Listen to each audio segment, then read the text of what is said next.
Hello and welcome, everyone. Right now, we're just waiting.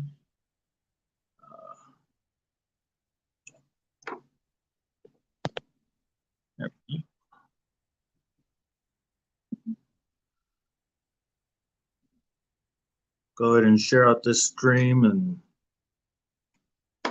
let's try to get as many people in for this. Hopefully, one of many episodes.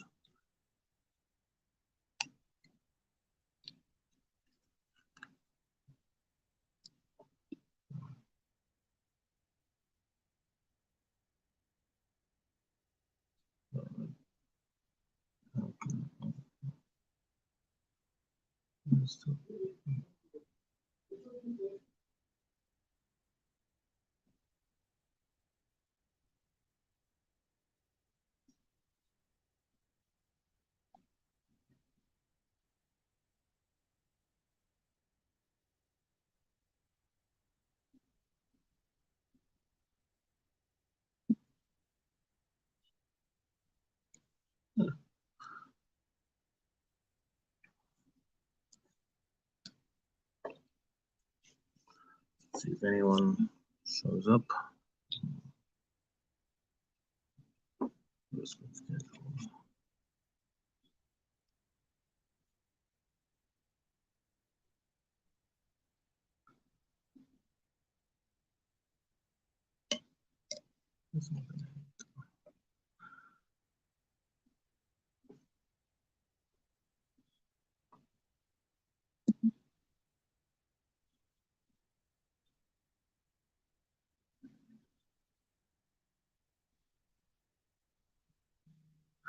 Welcome in. Welcome in. Tonight is hopefully first of many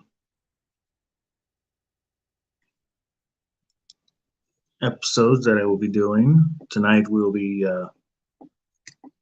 talking to a wonderful, amazing Disney content creator, one of many, as long as he remembers.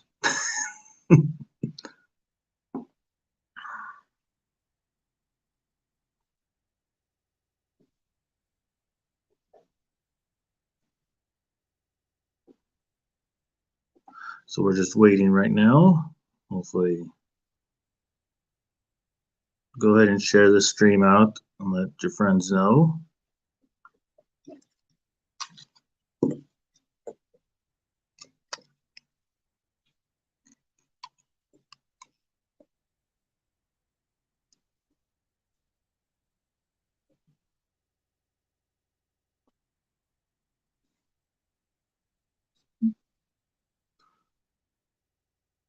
How is everyone doing tonight?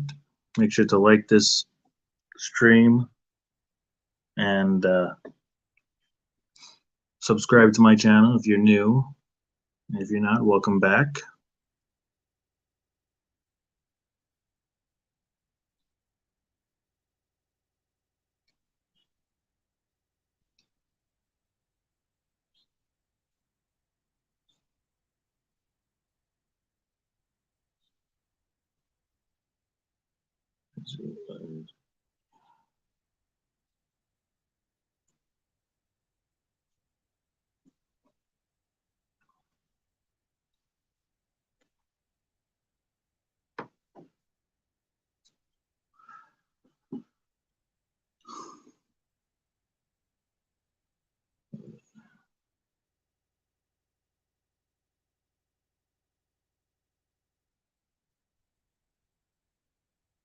Welcome in, welcome in.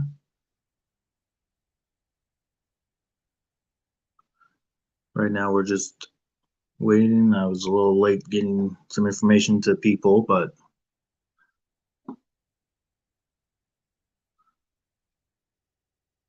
so we're just waiting for the special guest to come in.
Ooh.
I'll be right back, everyone.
And the guest of honor is here. How's it going, sir? How are you, Chris? Uh, a lot of traffic leaving the park this afternoon, so I apologize for getting here late. Oh, you're fine. I didn't realize, I forgot the time that I was supposed to start, so you're good. We took some of the back roads that we normally do that normally is not nearly as populated, and it was extremely. I might as well have just hit the interstate as bad as it was. So, how are you doing today, by the way? Good. It is cold here in Florida. So, but it is not nearly as cold as it is elsewhere. So we can't really complain. We can't ever get away with it. Mr. 60, 50 degrees. Yeah, it was high of 66 today. So Well, at least it not was a too little warm for some of the water rides you guys did. That was it was funny because we were in today and Universal Orlando Resort actually came into our live stream and said, "All right, let's ride all the water rides." I'm like, "No, no, we're not." Pot stirrers, troublemakers, very much so. So, for those of you who do not know, this is the great Chris Edwards from Ear to Ear Magic. He is I got zero, but for those of you who don't know, Ear to Ear Magic is a great channel that goes to both the Walt Disney World parks as well as Universal, and he's very knowledgeable on those parks as well. We have a lot of fun. We've been going to these parks since about 2010, which was the first time that we went, I'd say as a family, for Susan and myself. And we had our first family, like big family trip to Disney in 2010.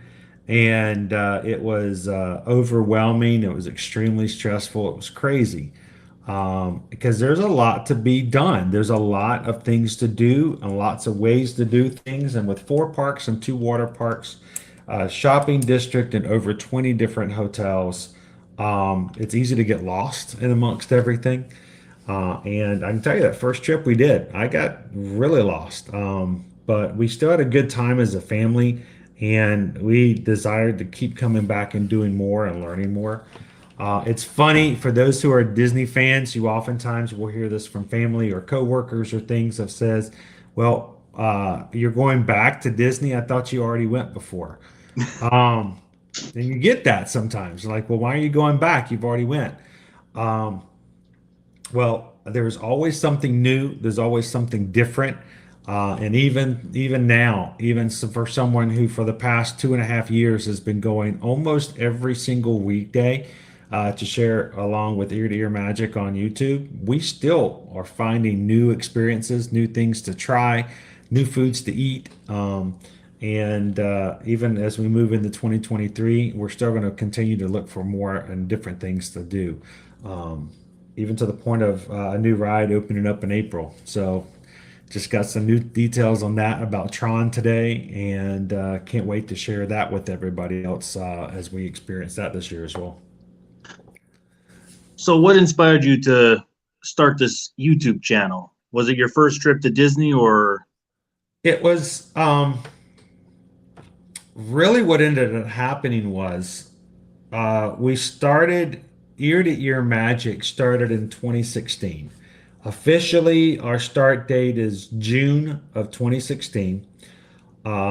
We had been going to the parks for about 6 years, but we realized somewhere around 2013 that the videos and pictures that we shared from our family trips and family experiences, especially on Facebook, we had a lot of not really backlash because that's kind of negative term, but a lot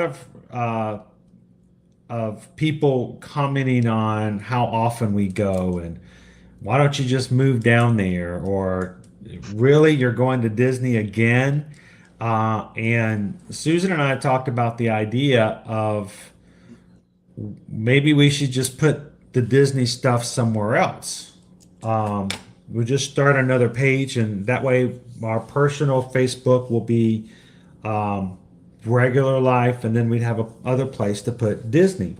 Um, but another thing that was big on us is when I started to realize there were a few places where people had already created Disney websites where you could put news out. And so when we weren't at Disney, I'd find myself going to some of these other websites and reading along and getting information. I then realized that a lot of this information was basically just information being retold from Disney parks perspective. Um, but I soon realized that some of this, a lot of the information that was being out there was not necessarily information from someone's actual experiences. So, there were news announcements. They were, things of experiences that were put out for press releases or something like that. And for me, it's like I wanted to hear something from somebody's actual experiences. And this was back in the day when you could probably count how many websites there were on maybe two hands. Um, Yeah. and I also realized that we were a little different in the fact that a lot of the ones and things we could see weren't were, and not to be in a negative term of it, but were from people who were single. So they would tell you about themselves going to the parks, or then you get into the idea of, well, they did a monorail crawl, and this is how they went around the monorail, and they stopped at all the bars, and they enjoyed all the really cool drinks they had around the bars. But for someone like Susan and myself, where we had a family with three kids, we really wanted to kind of hear, how do you navigate the parks with kids, with people that's coming with you. And so we were trying to find something that was a little bit more relevant to a family idea. And so it took us a bit, and we realized that a lot of our friends who did live in the Georgia area, who had seen us go to Disney so often, would often ask us for questions or, advice about what we were doing or how we had done things, because they were getting ready for their trips. And then Susan started getting invitations to go to lunch. Her friends were taking her to Chick-fil-A all the time. And then when they were sitting there eating Chick-fil-A nuggets and eating waffle, fries, they were going over the maps and checking out, how to do these fast passes and how do you navigate this. And she did a lot of that and helping her friends plan stuff. Solely off of a Chick-fil-A sandwich and French fries as payment, which I don't think she ever complained about, actually. Um, Yeah, that does sound like your wife.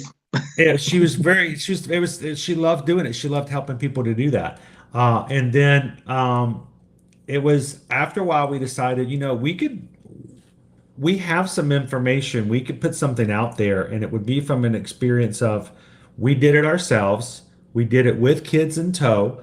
Um, we've had the experience of having a 4-year-old, a 6-year-old, and an 8-year-old all in the park at the same time. And can you navigate a rope drop all the way to park close? How do you do these parties with, kids?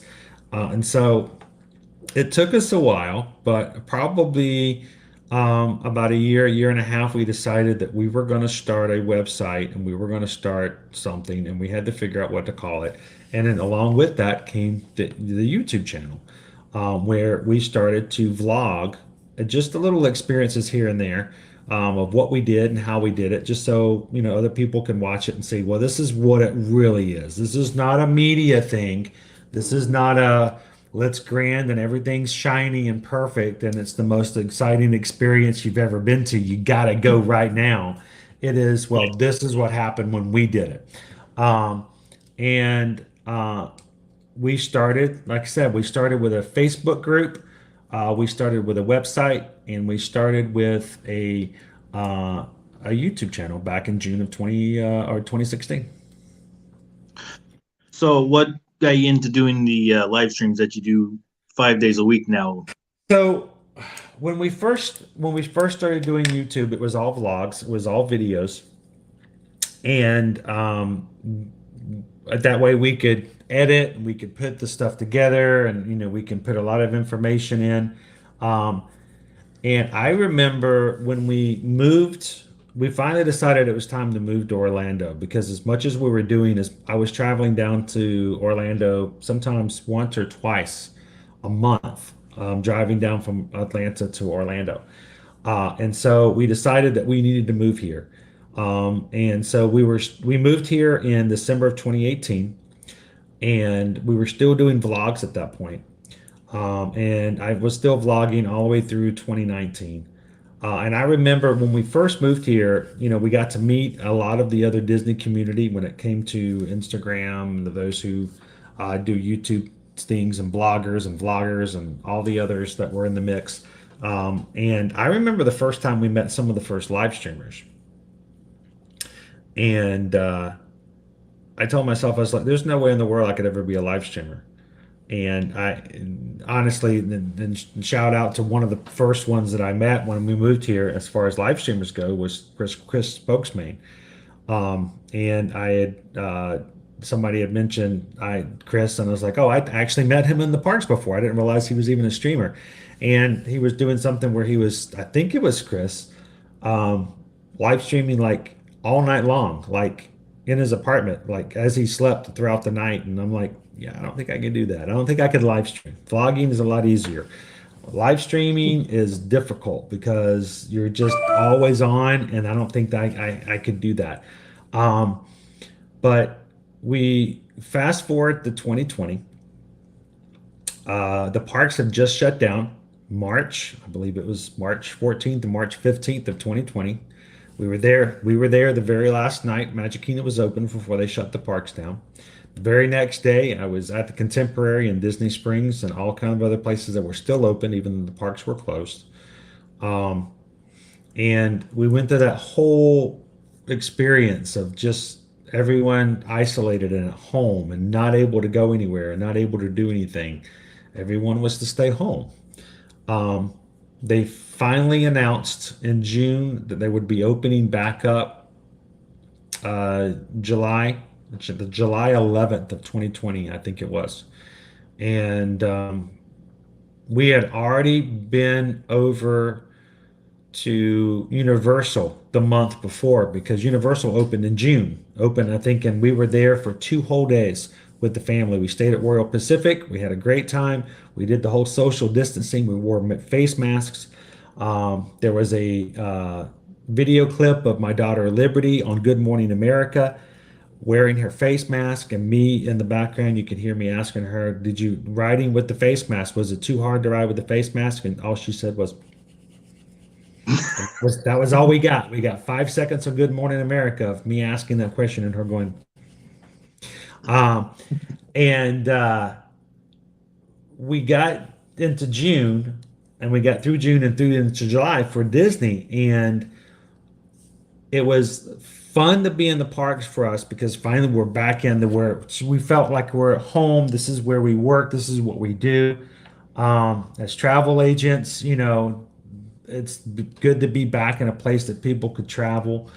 But honestly, for us, it was a lot of fun because we rode Flight of Passage 3 times in the first hour that Animal Kingdom opened. We were there the first day Animal Kingdom opened. We rode Flight of Passage 3 times in the first hour because there was nobody there. We just kept riding. Um, and we had some great experiences, even though it was completely different with social distancing and all the other things had to do to be safe. But fact of the matter was, as fun as it was for us, we knew that it still wasn't a perfect experience for everybody to come back again. At that point, travel was not an option for a lot of people. And for those who could travel, it wasn't an atmosphere medically where everyone should be back in the parks. And though for us, seeing all the other media, we realized that there was a lot of really positive things out there being put about the parks. There was also a ton of negative, I mean, really nasty negative things about the parks. about how unsafe it was and how everyone who walked through got a free COVID, thing that was, immediately walking out with COVID. And, so we realized that it wasn't all negative. It wasn't all positive. And I think it was for us to do a vlog to say, this is what it looks like. And for me to take a camera and record 15 seconds down Main Street, and for me to put a voiceover to tell you whether it's good or bad based on a 15 to 20-second clip, didn't seem like it was fair to the people who really needed to know what was going on. And so that was when Susan and I said, how about if, despite the fact that we don't live stream, how about if we just go into the park and turn the camera on and just let it be? If it's good, it's good. If it's bad, it's bad. But the fact of the matter is, it's not us putting the spin on it. Because vlogs can be edited. I can take any batch of video footage you can give me, and I can turn it into a great experience, and I can edit it into a terrible experience, all based on how you edit it. And I said, you know what? Let's just turn the camera on. And when people go, is it bad there? We're going to go, well, how does it look? Is it crowded? This is what you see. Is it safe? Well, this is what we're doing. This is how it looks to us. And that way, everyone can make that decision on their own. And so we first started in July of 2020, and we decided we were only going to do it 2 days a week, Mondays and Fridays. And so that's what we did getting started is we went Mondays and Fridays. And we had a great time. The kids would come with us when they wanted to. We never forced them to do so. Of course, those were school days as well, so that was always kind of in the mix. And after doing that for a while and having a pretty good schedule, it was one time that I told Susan, I said, all right, I think the last week, I think it was either August or September, I said, I know we do Mondays and Fridays, but we don't really get to do Tuesday, Wednesdays, and Thursdays. So I said, I think it would be fun just to have, how, on the Wheel of Fortune, they have like a special week of just special whatever's going on. This is like, whatever week here on Wheel of Fortune. I was like, how about if just the last week of the month, let's do a stream every single day of the week. And she's like, go right ahead. She's like, I got the kids are in school. It's a lot too much. I can't take every single day off. She's like, I got to make sure the kids are in school. She goes, so why don't you do it? And let's just see what happens. And that was the first time that I walked into a park by myself with a camera, turned it on and live streamed and just said, let's see what happens. And we've been doing it Monday through Friday ever since. So it's been a crazy idea to think that we've been doing Monday through Friday in the parks here at Disney World and Universal Orlando since I think the last week of September in 2021. So it has been a wild ride to continue to do that. And the fact of the matter is, people responded to it, people enjoyed it.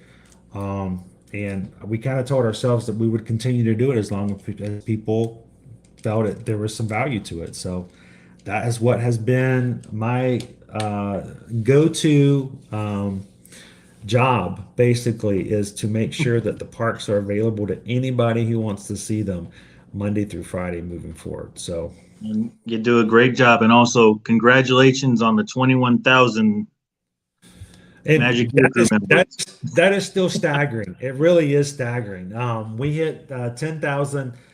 We call all of our, we don't like to call people subscribers because that's so cold over on our channel. We refer to them as Magic Crew members because we feel like we got a crew of people. It's our community. This is the people we hang out with. And so to me, subscribers just seems so rough. It seems unfair. So we hit 10,000 in June. And it was our 6-year anniversary for having Magic, ear-to-ear Magic. So it was really great. And to think that we were able to go from 10,000 to 20,000 in about just over 6 months is still kind of mind-boggling. It really is. So, and if I look at it this way, it's the numbers are great, but it really has to do with the people that are actually in the streams and the what's actually happening. Because it numbers don't mean anything if no one's inside the streams having a good time. It doesn't matter how many you have or how few you have.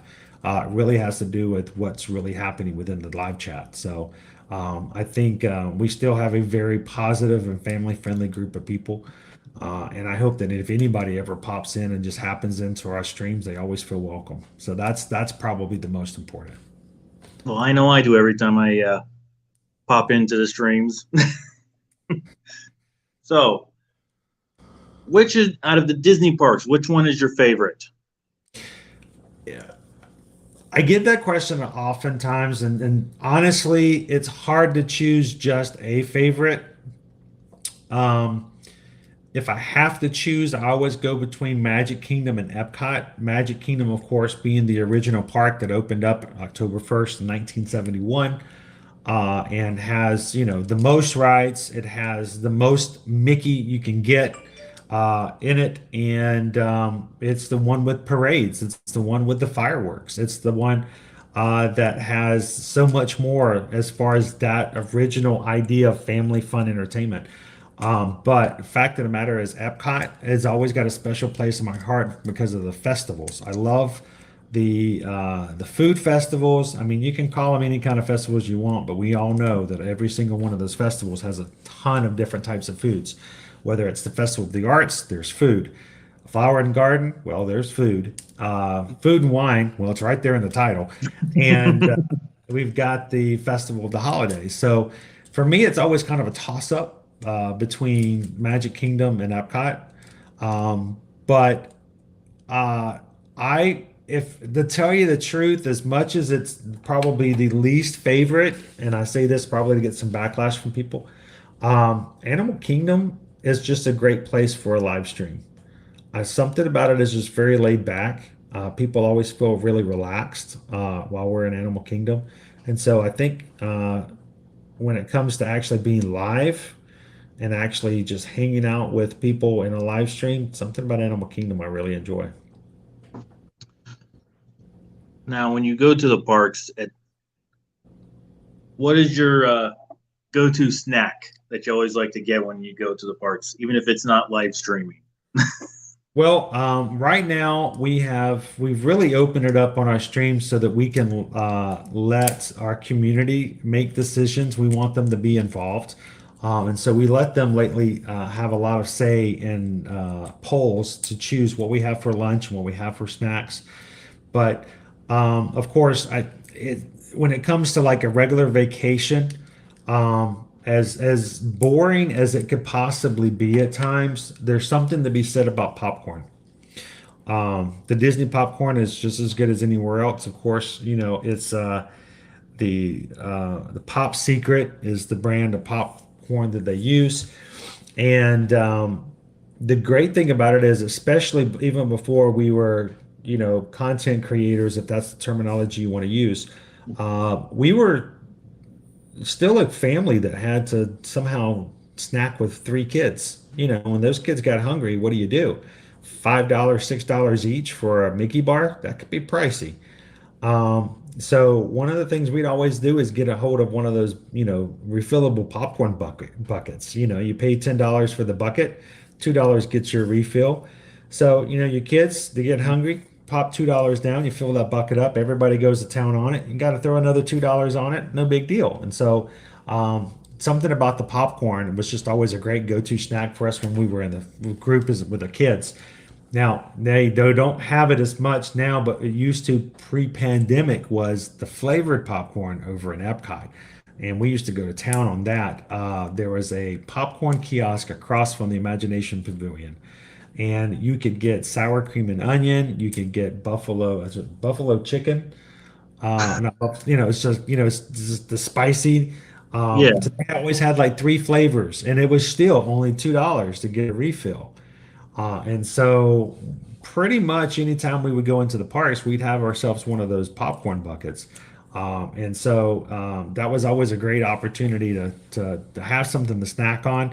but not to like break the wallet when it comes to, having a lot more to feed and a lot more mouths going on it. So popcorn, always a good thing. Now, for me, there's a lot of people who, especially Disneyland people, talk about churros and they love the churros. I don't think Disney World has the churro game that Disneyland does. I just don't think they do. Something about those churros over at Disneyland. They got it. They got it going on. Here, if you're gonna do churros, you have to hit Nomad Lounge, which is your little lounge over by Tiffin's. Um, that is in Animal Kingdom, and there they have gluten-free churros, and they serve them with two dipping sauces. They are amazing. I'm sure you've seen them before when we've Oh yes, shared with you before. And Susan, who is has a gluten-free diet, gets to enjoy the churros. So honestly, as far as churros go, those are the best. Even if they're gluten-free, they're even better than the regular churros in the rest of the park. So when you hear popcorn versus churros, at least as far as I'm concerned, the popcorn has got the favorable point here in Disney World. But if you got to go churro, go over to Animal Kingdom and get the ones at Nomad Lounge. well, now that your favorite ride has been shut down, what is your top ride that you really So enjoy now? we've had to deal with the fact that this past week on Sunday, on the 22nd, it was the last operating day here at Disney World for Splash Mountain. Controversy or not, whether you approved of like Splash Mountain or if you didn't like it, um, the fact of the matter is, it was a ride when you take everything out and go to its basest terms. It was a water ride. It was a thrill ride with a 50-foot drop. It was air conditioned. It had music, it had animatronics, and it just kind of had a mixture of everything. It was a dark ride. It was it was just, it had a little bit of everything that made a really good, fun ride that anyone could ride. And so people ask me, what's your favorite ride? It's always been Splash Mountain for that reason. We're not going to have Tiana's Bayou Adventure until 2024, so I won't have a log flume here. So at Disney, I'm getting this question already from people. Now that you've lost Splash Mountain, what's your favorite ride going to be? I'm going to avoid the question as much as I can until April 4th. April 4th, we'll figure it out if I really have to, because we're going to see how things go with Tron Light Cycle Run. It is, where I'm hopefully going to be able to actually get on before April 4th. Let's see, with a little early previews. And we'll see whether or not that becomes the next space. If that takes over, you know, until maybe Tiana's opens up in 2024, I probably guarantee you if Imagineers do their job well, and they do their job well, I will be back to a Frontierland ride in 2024 as my favorite, I'm sure. But I will tell you this, Tron's going to have a hard time working against Guardians of the Galaxy Cosmic Rewind. That is a smooth ride over in Epcot. There's something about it's just overall, um, it's just a high-spirited ride. It is got a lot of excitement to it, and I mean, who doesn't love Guardians of the Galaxy? Oh So, yeah. speaking of, we got Groot right here. We picked this guy up earlier this week in Epcot on one of our live streams. So, he is actually he's a bubble blower. He actually blows bubbles. So, if you're gonna go, if unless Tron just really goes crazy, which now we're getting some bubbles out of there. If unless Tron doesn't work really well, we're gonna find myself saying Guardians of the Galaxy Cosmic Rewind is probably gonna be my new favorite. Um, it is a what I consider to be a souped up, better, modernized Space Mountain. Uh, and for me, it doesn't make me sick. Like some people have some issues with, some being a little nauseated after the ride, but it really does kind of take your stomach for a turn here and there, which is kind of cool. No, you just missed steps. Yes, I just fall down the steps. It's not the ride that concerns me, it's the exit. I have fallen twice in 2022 on stream. Um, so when I go down well. So um, there's not a lot of when it comes to the live stream, it's real life because you can't fake it for 4, 5, 6 hours at a time. So everything's real, including falling down. So, but it's not about the falls that define you in life. It's about how you get back up. So that's always been my mantra. So, if you're giving advice to someone about going to the parks, what kind of advice would you give, like a first-time person going to Disney World? When it comes to first time advice going to Disney World, first of all, you need to find a good median between under planning and over planning. I think the vast majority of people will oftentimes go to the extremes. They will go with having no idea whatsoever what's there, what's available, and think that it's going to be perfectly fine to just figure it out as you go. Then, they'll walk into the Magic Kingdom and go, okay, where's Harry Potter? Then you've got the other extreme that will walk in with the notebook and that says, all right, at 8:10, we're walking down Main Street. At 8:20, we're getting on, the People Mover. At 8:35, we're getting on Tomorrowland Speedway. And I think one of the better pieces of advice is that you need to be prepared, but you need to be flexible. Because I have done both, and they can both be equally stressful. The idea of a vacation is to have some to have a good time, but if you're so planned out when things don't work the way they're supposed to, when all of a sudden you don't get that lightning lane that you thought you were going to get, or you get into the area and you realize that Seven Dwarfs Mine Train is down for the morning, and it will completely wreck your plan. And then at that point, you don't kind of know how to go with the flow. Find that spot in the middle between preparing and allowing some flexibility and reminding yourself it's okay to kind of go with it and to enjoy yourself and not to make sure that because I think a lot of times the over planners tell themselves that it's not going to be a good vacation, that they're not going to have a good time, that their kids aren't going to enjoy it unless certain things are checked off. And I think that you have to give yourself the freedom to just sit back and let things happen as they go, and realize that it's okay to do that. So that's kind of probably my biggest advice is plan, but don't over plan. So, what got you to doing both Walt Disney World and Universal while you're doing the streaming? Well, here's the thing is that we were always interested in going into Universal and checking out Universal, but of course we'd started out with Disney World.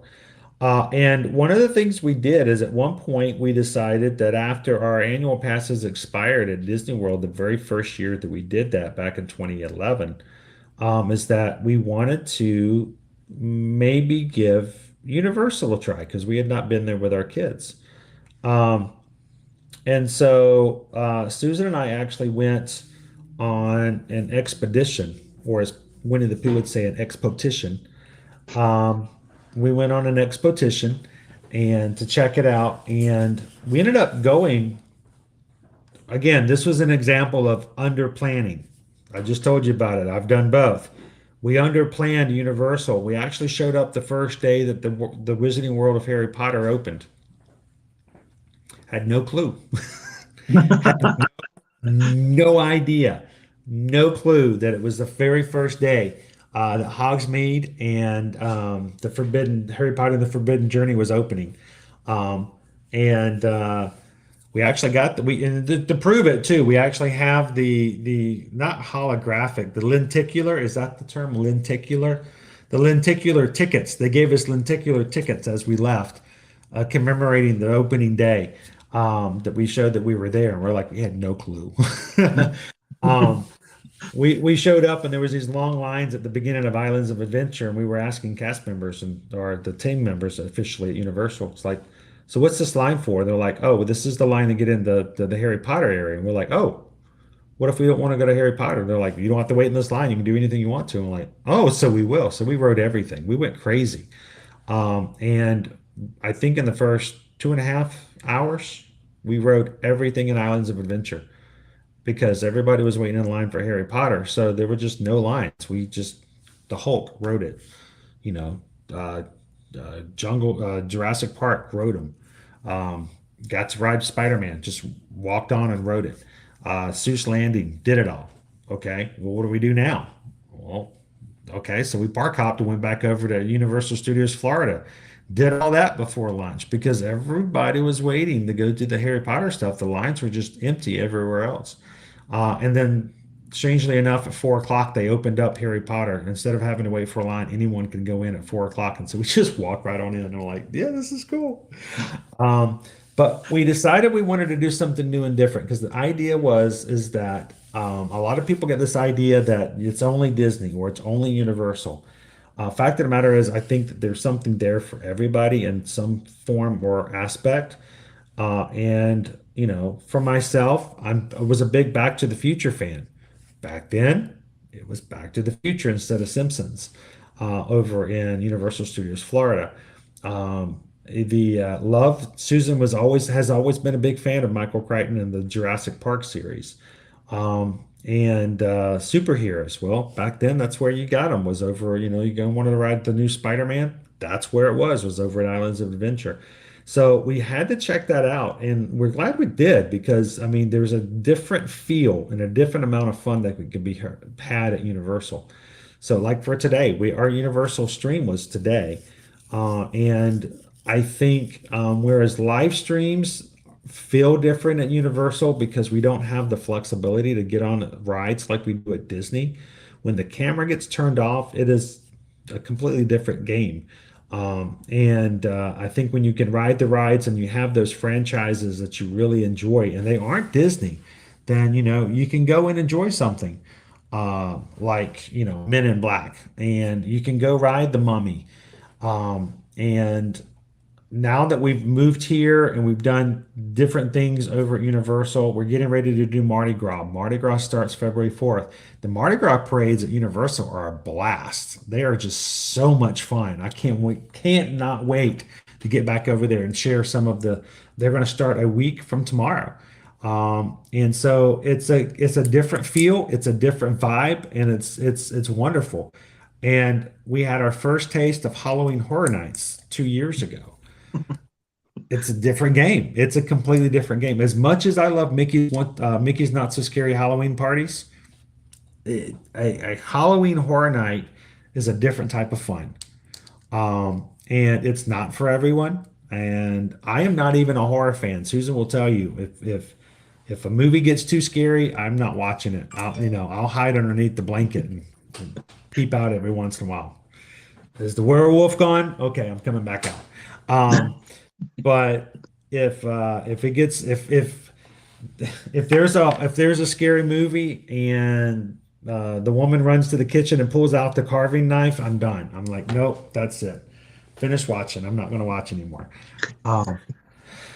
But now that we've gotten into the idea of Halloween Horror Nights, it's a different experience. So for us, I think it would be unfair to people that watch us to not show the side of both Disney and Universal that is equally entertaining. And to say that, well, I only go to one, or I don't do this, I only do that. The water parks at Disney are a lot of fun. The water park at Volcano Bay for Universal is spectacular, and it's just amazing. And there are some things that when it comes to Universal, and we joke about this, that hashtag Universal does it better. One of the things when they opened up the Velocicoaster, just recently, they installed a brand new locker system where there was a front and a back locker, where you put your stuff in the one side and you took it out the back side, and never the twain shall meet because they had a wall in between it. So it allows people to put their stuff in quicker because they're not having to be around any of the people that are getting their stuff out of the other lockers.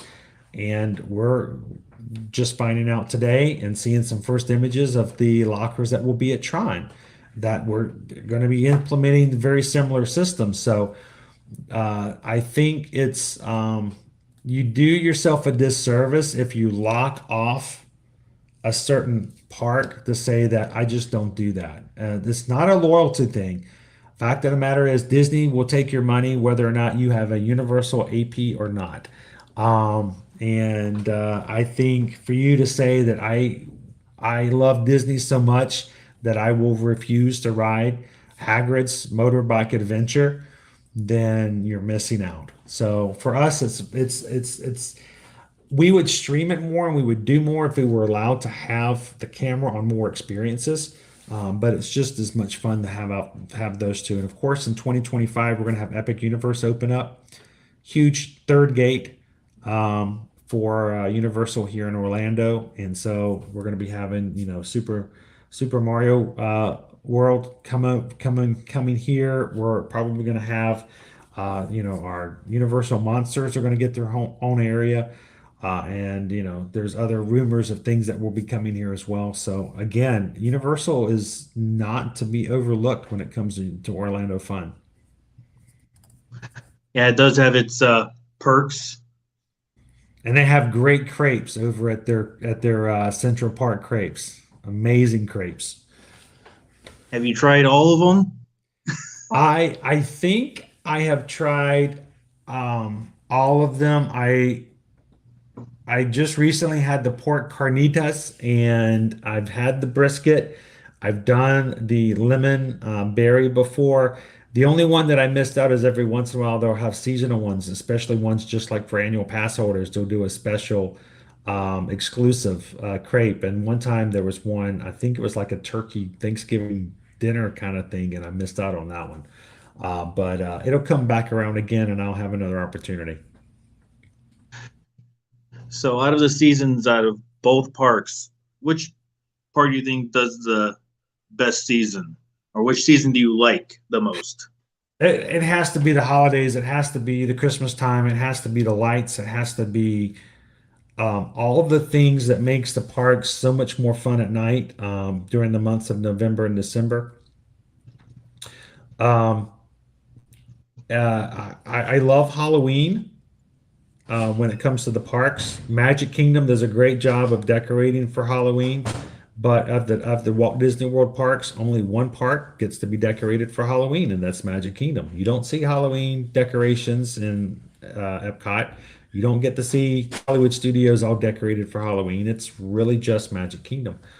Um, so it's fun, but it doesn't have the effect as it does all the rest of the parks. Because when the holidays start and the Christmas trees start coming up, the Christmas lights, when you start to see Gertie the dinosaur get her Santa Claus hat over at Hollywood Studios, that is the time of year that the nighttime dominates when it comes to just the spectacular views we have in the parks.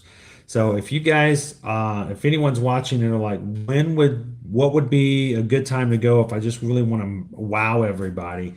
November and December, and we're talking Disney here, but the same happens over at Universal where they have the Macy's Holiday Parade every night that goes through, and the gigantic balloons that they put through there. And of course, it cannot be without mention Grinchmas when you get to hang out with and see a stage show of the Grinch Who Stole Christmas. And if you get an opportunity to go check out and actually see the Grinch himself, it's one of the highlights of the that time of year for Universal. So there's lots of fun times. You know, you got your springs and your topiaries, you've got your Mardi Gras, but if you could only choose one, it has to be the season we just walked out of.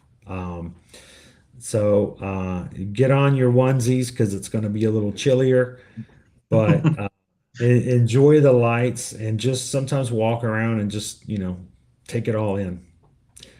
Now, we haven't had for the past 2 years, we haven't had what we call dream lights.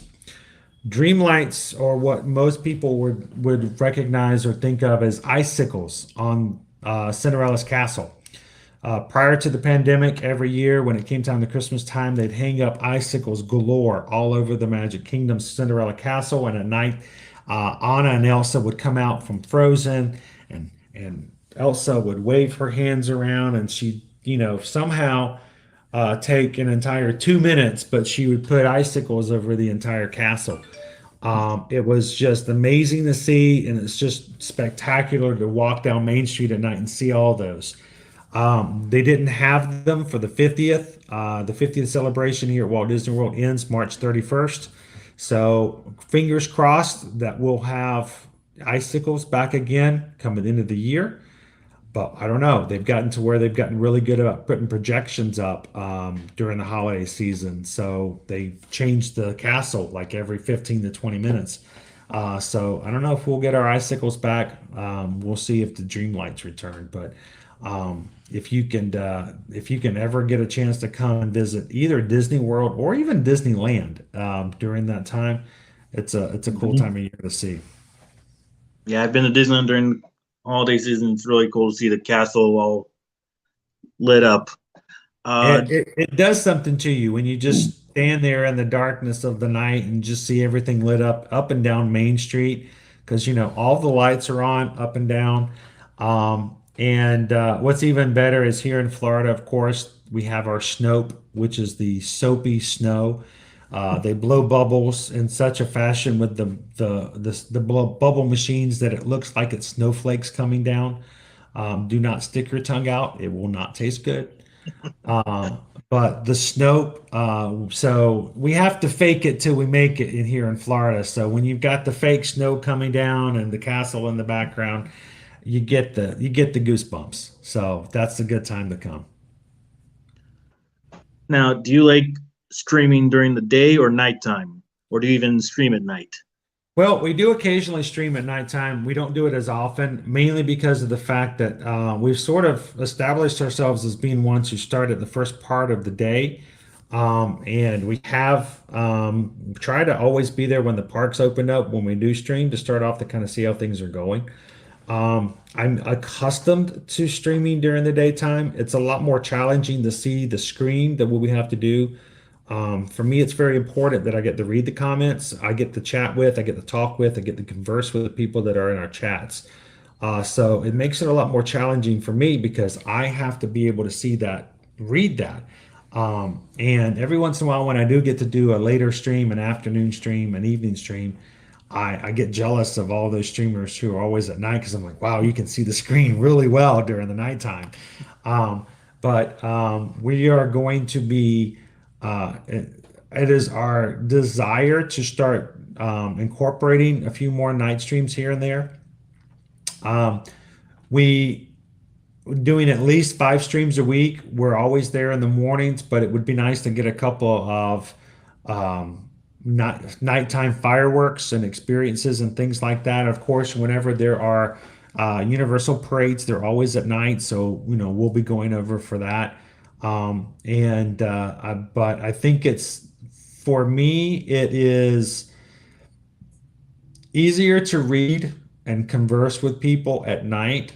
But one of the things I've noticed at nighttime is that if you sit there and you're watching that screen, it's harder to keep, it's easier to stay in the stream, but it's harder to keep your ideas of what's going on elsewhere. So it sort of flips.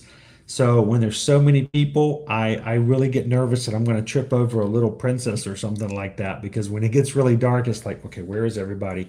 And you have cameras right there in your eyes. So sometimes you get that camera blindness. So if you're ever watching an ear-to-ear magic live stream, folks, and you see me just kind of stop for a second, it may be because I'm letting my eyes get used to the fact that I can't see anything.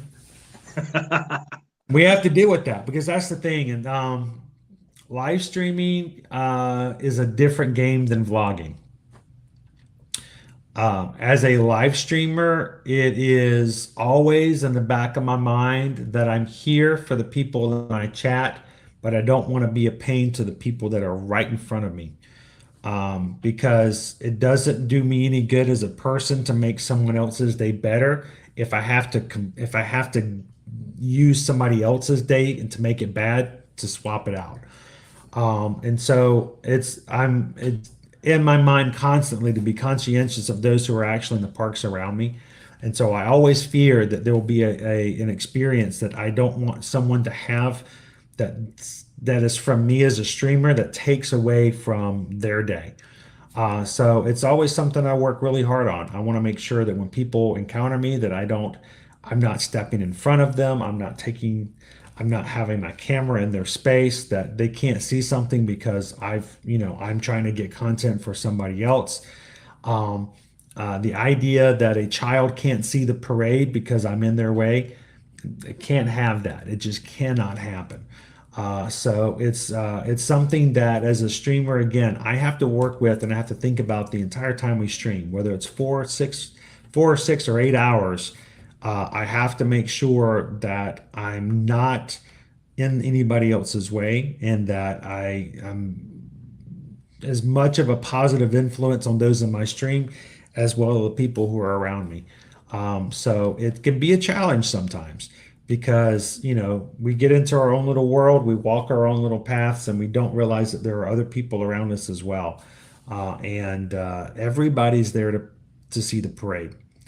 And you hear people, what's really I think is funny is every once in a while is you hear someone say, uh, well, I can't see, you're in my way. And someone goes, well, I paid to see the fireworks and I'm going to see the fireworks. And I'm like, well, the thing is, everybody out here paid to see the fireworks. So everyone is entitled to have a great time. Everybody here should get to see Mickey Mouse. Everybody here should be able to um, put their hands up and scream on pirates as they go down the hill. I think um, it's always a trade-off, and it's always a challenge for me to make sure that I don't take away from somebody else's experience in the park just for me for live streaming. My content is important to what we do and how we do things for our channel and for our community and streams, but it's not more important than the family who's stand behind me or in front of me in line when they're riding the rides. They're just as important as anybody else chatting with me. Now, when you do the rides at the Disney parks, how do you live stream those with having the guests all around in the cars since you're all close together? Well, first of all, in queues can be a challenge, especially certain queues because the queues will go back and forth. We call them, you know, I call them a snake. They kind of snake back and forth. Not everybody wants to be on YouTube. I understand that. I don't want to force anybody to be in our live streams. I don't want anyone to have a camera in their face as they're trying to enjoy their popcorn as they're standing in line. So if you jump into our live streams and you'll see me in certain areas, you'll see that I've got some great views of the ceiling, some beautiful views of the ceiling. Um, I try as much as possible if I can tell that people are okay with it or if people are watching. If no one seems to be concerned, I'm continually watching people's faces to monitor to see if anyone seems uncomfortable with me being in the area.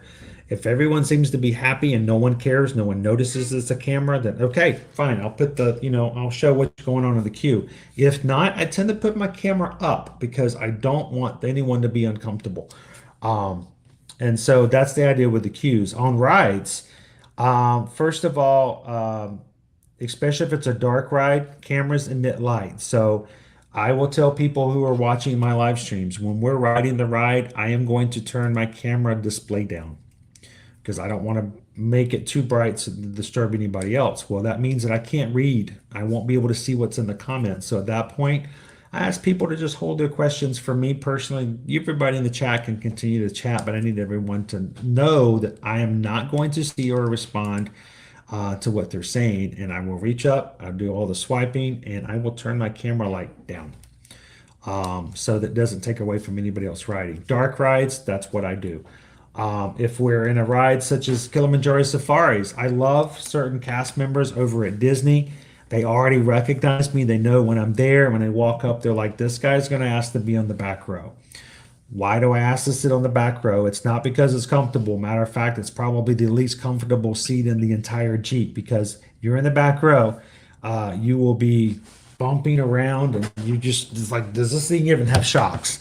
There's no seat belts, guys. So you're done, so hang on for your life.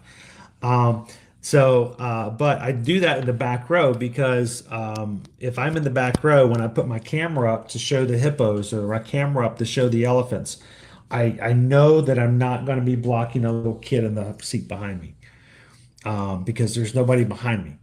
So I do it out of a convenience because I'm less likely to block anybody's view.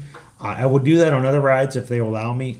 They know on Pirates, I usually ask to sit in the last row for that reason. Every once in a while, I will allow a front of row, chance. We did a front of row on Splash Mountain one time recently because I'm like, this ride's about to go away. So you know what? This is a chance to sit in the front row. Um, but I try to make sure that even when I do that during shows like Festival of the Lion King or something like that, um, the even if you hear me talking or chatting, I have some secrets what I do to make it to where you can still hear me talk, but no one else around me can hear me talk. And I also have a few other things that I do to change up how things go for those. So it's just mindful, making sure we do that. And I hope that if you've ever been around me, because I get messages from people, hey, I was behind you on this and I saw you on this ride. I've had families send me a message on Instagram before to say, hey, I was behind you when you were meeting Mickey. I never want to get that message of um, my kid couldn't see the parade, or uh, my daughter heard you saying stuff about Mickey and how Mickey does this and Mickey does that, and you ruin the experience. So for us, it's very important that we maintain the magic. If you ask me certain questions in live stream, I will ignore it if it doesn't maintain the magic because it's very important to me that I upkeep and protect the things that are happening in the parks. Because whereas you may be at home watching the live stream and perfectly safe for what you're doing when you're asking the question, but I may have a family in front of me with kids who are seeing Mickey and Minnie Mouse for the very first time ever in their life, and I am not going to take away from that experience for them. Now, are you excited for the 100th anniversary celebration that's going on this year? Just started today over at Disneyland, and matter of fact, I had a buddy of mine just procure a sipper for me over in Disneyland. I'm excited, but here's the thing. Let's also kind of step back. I try to be very down to earth and talk about it from different perspectives. But as excited as we could get, also let's recognize the fact that there's an anniversary for something every single day. And so I try to be an even keel about it because tomorrow is National Pretzel Day. And, we've got National Elephant Riding on Bicycles is next Tuesday. And, there's always an anniversary. There'll always be an anniversary for something. So for me, I'm excited to see what we're going to do for 100 years of Disney. I hope that it somehow bleeds over and allows us here at Disney World because we're still in our 50th celebration here. But just the other day, we were in Epcot and I was like, I'm standing in the middle of the creation shop and I'm sitting here and I'm going, that right there is the 50th anniversary collection for Disney World. There's the 40-year collection for Epcot. There's the 100-year collection for Disney. And as you walk around, there's collections for everything. And it can be a little overwhelming sometimes. So the question is what are we going to do when the 50th is over? We have been listening to Mickey and Minnie answering answering the call when it comes to the magic for, well, since October of 2021. What's going to happen come April? We're going to get some new parades. We're going to get some new costumes. We're going to get some new music. And it's going to be exciting. It really is, because when I get to walk into Magic Kingdom, we're going to get to show you guys brand new things we've never shown you before. So I'm excited in that aspect. I'm always excited about new music. And it's always that transition of letting go of the things that you've enjoyed for so long, but also recognizing there's something new down the way. So, So, what kind of equipment do you use when you do your live streams? so right now we are live streaming using camera equipment. We're just basically, well, actually using iPhones when we first started. Um, we do have stabilizers to try to make the images less nauseating for those who are watching, because believe me, when we first started vlogging and stuff like that, there's this bounce that goes along, and if you watch it for so long, you can watch a 15-minute vlog, and if it bounces, that might be a limitation. But if you're watching for 5 hours, you're going to lose it. It doesn't matter how good your lunch was, you can't keep it. Um, so we have a stabilizer that we use for that. And then, of course, we have some programs we have to use to keep things going, which can be a little costly sometimes, but allows us the opportunity to, again, present live streams and get some information and communicate with those who are in our chat. We are at this point, as much as we've grown, we are ready to take another step and move forward. With 21,000 Magic Crew members on our channel, it's time to do something more, and we're getting ready to incorporate some new things we've been working on for a while. We've got a few more things in the mix, just overall for ear-to-ear magic. And I think I'm hoping that we're going to start to see some really great new things pop through for what we can do and how we do things coming in 2023. But like everything, it's a process. It doesn't it requires a lot of hours of streaming. It requires a lot of work on our part, and a lot of it has to do with the honestly the generosity of those who watch our streams. We're not sponsored by Disney in way whatsoever. We don't get discounts on food, and we certainly don't get discounts on gasoline to put into the gas tank. So I think it's been amazing to build the community that we have, and we look forward to taking what they've invested in our community and building it into something that's even better and giving it back to them as much as we can. So I don't know. We're gonna be rolling out some things here in the near future, and I can't wait to share it with you guys. Any plans in the future to go to any of the other parks that are in Florida? Well, prior to the pandemic, we actually had annual passes to Busch Gardens and SeaWorld. We, of course, for as a personal family thing, especially when as being travel agents and having no travel allowed for so long in 2020 and up into 2021 for so many, it was really just financially impossible for us to do what we needed to do to get any of those others back. We're going to be testing some things out.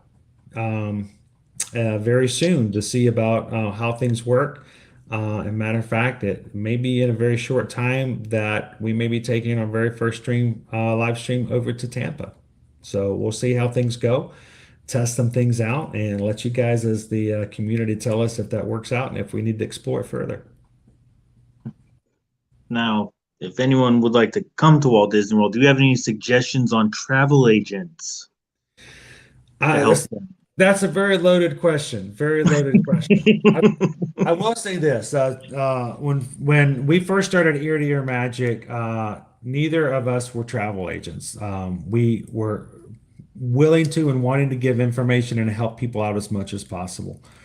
And it has been 6.5 years since that has happened, and nothing in that manner has changed in the slightest. It's still very much an idea that we realized that we could help people, we could help give them advice, we could do things with that. And it was a friend of ours who came to us and said, "Well, why are you guys not travel agents?" I said, "Well, because then that would kind of turn things because we're not really helping somebody if we're charging them money because then at that point we're selling them us instead of helping them out. And we like Chick-fil-A sandwiches and waffle cut fries.